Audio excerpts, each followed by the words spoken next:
Party అధిష్టానం ఆదేశాల మేరకు నాయకులు అధికారులు పనిచేయాలని కర్నూలు ఎంపీ బస్తిపాటి నాగరాజు సూచించారు. కర్నూలు జిల్లా ఆస్పరిలో సుపరిపాలనలో తొలి అడుగు కార్యక్రమంలో భాగంగా నిర్వహించిన సభలో ఆర్టీసీ చైర్మన్ పూల నాగరాజు, జిల్లా టీడీపీ అధ్యకుడు తిక్కారెడ్డిలతో కలిసి ఆయన పాల్గొన్నారు. ఈ సందర్భంగా ఎంపీ నాగరాజు మాట్లాడుతూ ఆలూరు టీడీపీలో నెలకొన్న సమస్యలు పరిష్కరించడంతో పాటు ఎక్కడ వర్గ విభేదాలు లేకుండా పార్టీ తలపెట్టే ప్రతి కార్యక్రమంలో అందరినీ సమన్వయం చేయడానికి తనతో పాటు జిల్లా ఇన్ఛార్జి మంత్రి నిమ్మల రామానాయుడు, ఆర్టీసీ చైర్మన్ పూల నాగరాజులను నియోజకవర్గ ప్రోగ్రాం కమిటీ కోఆర్డినేటర్లుగా నియమించిందన్నారు.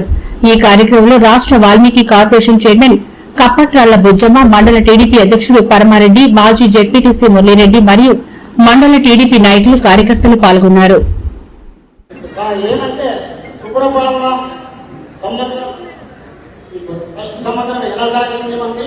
దాని గురించి పెద్దలు చెప్తారు జిల్లా నాయకులు. అది ఖచ్చితంగా పార్టీ సేవ చేయాలో పని చేయాలి. పార్టీ అధిష్టానం చంద్రబాబు నాయుడు గారు ఏం ఆదేశాలు ఇస్తారో దాని ప్రకారం మనం కలిసికట్టుగా పనిచేయాల్సింది. పెద్దలు ఎంపీ నారాయణ గారికి, అలాగే వాల్మీకి కార్పొరేషన్ చైర్మన్ బుజ్జమ్మ గారికి, లేకుంటే చాలా గ్రామాల్లో రోడ్లు లేవు, లేకుంటే ఈ టమాటా మార్కెట్ లో రైతులు ఇబ్బంది పడుతున్నారు. ఇప్పుడు అధికారం వచ్చింది మనకి, వాటినంతా పరిష్కారం చేయాలా? ఆ పార్టీలో సమస్య ఉన్నందుకే రాష్ట్ర నాయకత్వం ఈ ప్రీమియం కమిటీ అనేది ఏర్పాటు చేయడం జరిగింది. మనం రాష్ట్ర ఆదేశాలని మనం కాదనలేం కదా. వీరభద్ర గౌడ్ 5 ఏళ్లు కసువు పెట్టినాడు. సుజాతమ్మకి టికెట్ ఇస్తే చేశామా లేదా? చేశామా చెప్పండి. మీరు బాధలు లేవా? పార్టీ కోసం స్వచ్ఛంలో లేరా? పార్టీ కోసం జైల్లో పోయిన లేరా? లేకుంటే చిప్పగిలో కేసులు పట్టుకున్న 40-50 సభ్యులు పోయిన లేదా? ఒక రైతు కుటుంబం ఇచ్చినటువంటి నన్ను ఎంపీటీసీగా గెలిపించిన తర్వాత నుంచి ఎంపీ స్థాయి తీసుకెళ్లాలంటే ఒక తెలుగుదేశం పార్టీ యొక్క గొప్పతనమే, కేవలం తెలుగుదేశం పార్టీ యొక్క గొప్పతనమే. ఎందుకంటే ఒక సామాన్య బీసీని ఒక రైతు కుటుంబం నుంచి ఒక అత్యంత పార్లమెంట్ స్థానం అంటే గొప్ప స్థాయి, అటువంటి స్థానం చూపించారంటే అది మీరు ఆలోచించాలి. అటువంటి పార్టీలో మనం ఉంటూ ప్రవేశించిన గల పార్టీలో మనం ఈ విధంగా చిన్న చిన్న అర్పణ చేసుకోకపోతే ఏమీ కాదు. మీకందరికీ తెలిసిన విషయమే, ఆలూరు కాన్స్టిట్యూషన్ కర్నూలు పార్లమెంట్ లోకి వెళ్ళా 7 అసెంబ్లీల్లో అత్యంత వరకు ఉన్నటువంటి అసెంబ్లీ ఏదైనా ఉంటే వాస్తవంగా ఆలూరే. నాకు కూడా నేను ఒక పార్లమెంట్ అభ్యర్థి అయినా కూడా నాకు చాలా బాగా ఉండేది ఒక ఆలూరే. మీకు తెలియని విషయాలు కొన్ని చెప్తాను, మీరు వినండి. ఎందుకంటే ఆలూరులోకి ఆలూరు గురించి నేను చంద్రబాబు నాయుడు గారి, నారా లోకేష్ గారు కానీ ఎప్పుడు కలిసినప్పుడు చెప్పేది మొట్టమొదటి సమస్య. ఎందుకంటే ఎగ్జాంపుల్ మీరు రామంజనేయులు గారు ఐఏఎస్ ఆఫీసర్ను సార్ ఎప్పుడు చూసేవాడు ఎవరా మా దగ్గర ఏదైనా ఫైల్ కంటే ఆలూరు ఉంటుంది. 99% ఆలూరు సమస్యలు ఉంటాయి అక్కడ. ఎందుకంటే మిగతా అసెంబ్లీలతో కలిస్తే ఆలూరు చెప్పలేని సమస్యలు ఉన్నాయి. ఎందుకున్నాయి? 30 ఏళ్ళ ఇక్కడ పార్టీ జెండా ఎగరకూడదు. కేవలం 30 ఏళ్ళైనా కూడా దాదాపు ఇక్కడ పార్టీ జెండా రావట్లేదు.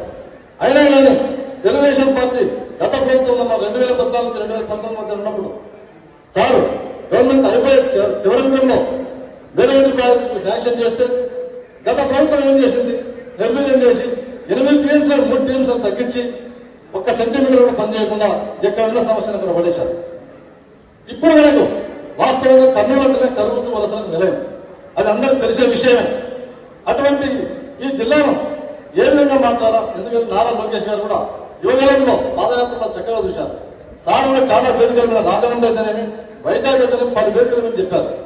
ఉమ్మడి కర్నూలు జిల్లాలో నంద్యాల పార్టీ చూస్తే ఒక కోనసీమ మాత్రమే ఉంది, కర్నూలు వెస్టర్న్ పార్టీ చూస్తే ఇంత ఘోరంగా ఉందని చెప్పేసి సార్ స్వయంగా చెప్పారు. అందులో బాగా ఆలోచించి వాళ్ళు నిమ్మల రామానాయుడు గారిని మనకు జిల్లా ఇన్ఛార్జిగా ఇచ్చారు.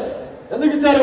ఇరిగేషన్ మినిస్టర్ మనకు ఈ ప్రాంతం అంతా ఇరిగేషన్ కానీ త్రాగునీటి కానీ చాలా సమస్యలు ఉన్నాయి, అవి పరిష్కరించాలంటే ఒక జలశాఖ మంత్రి అయితే మీరు సరిపోతుందని చెప్పేసి మనకు ఆయన ఇచ్చారు. అందులో భాగంగా ఉన్నది మీరు బాగా ఆలోచించండి సోదరులారా, చాలా ఆలోచించాలి. ఈరోజు ఆరోగ్యంలో ఎన్నో సమస్యలు ఉన్నాయి, నాయకత్వంలో కొంచెం సమస్యలు ఉన్నాయి. మీకు అదే తెలిసే విషయం ఏమిటో ప్రాబ్లమ్స్ ఉన్నాయి. మేము ఎట్టుకోవాలని మనకు అర్థం కావట్లేదని చెప్పేసి జనాలంతా ప్రతి మనిషి మనసులో ఉన్నది. కొందరు చెప్పుకున్నారు, కొందరు చెప్పుకోలేదు. ఏ దాడిపై మా సమస్య చెప్పుకోవాలనేది అర్థం కాకుంటే అందులో భాగంగా చంద్రబాబు నాయుడు గారు గౌరవ ముఖ్యమంత్రులు ఆలోచించి ఓ ప్రీమియం కమిటీ అని చెప్పేసి కమిటీ వేశారు. అంటే మన సమస్య ఆలూరు మాత్రమే కాదు, ఇటువంటి నియోజకవర్గాలు అవి ఉన్నాయి రాష్ట్రంలో. తమ్మలపల్లి తీసుకోండి, ఇంకా కూడా రాజంపేట దగ్గర తీసుకున్నా కూడా ఇంకా 4-5 నియోజకవర్గాలు ఉన్నాయి. అన్నిటికీ 3 మంది కమిటీ వేసి అక్కడ వాస్తవ పరిస్థితి తెలిసిపోయి ఆ ప్రాంతంలో సమస్యలు కూడా ప్రజలకు చేరవేళ వాళ్ళకి ఫలితాలు అందాలని చెప్పేసి, ఎందుకంటే పార్టీ వచ్చినా కూడా వాళ్ళంతా చాలా బాధలు ఉన్నారని చెప్పేసి ఒక 3 మంది కమిటీ వేసి క్షుణ్ణంగా ప్రతి గ్రామంలో వాళ్ళ సమస్యలు తెలియజేయాలని చెప్పేసి అందులో భాగంగా ఒక కమిటీ నిర్వహించడం జరిగింది. అందులో భాగంగా మేము అంతా వేదిక మీద కూర్చున్నాం. ఇకపోతే మీరు కూడా మీకు నిజంగా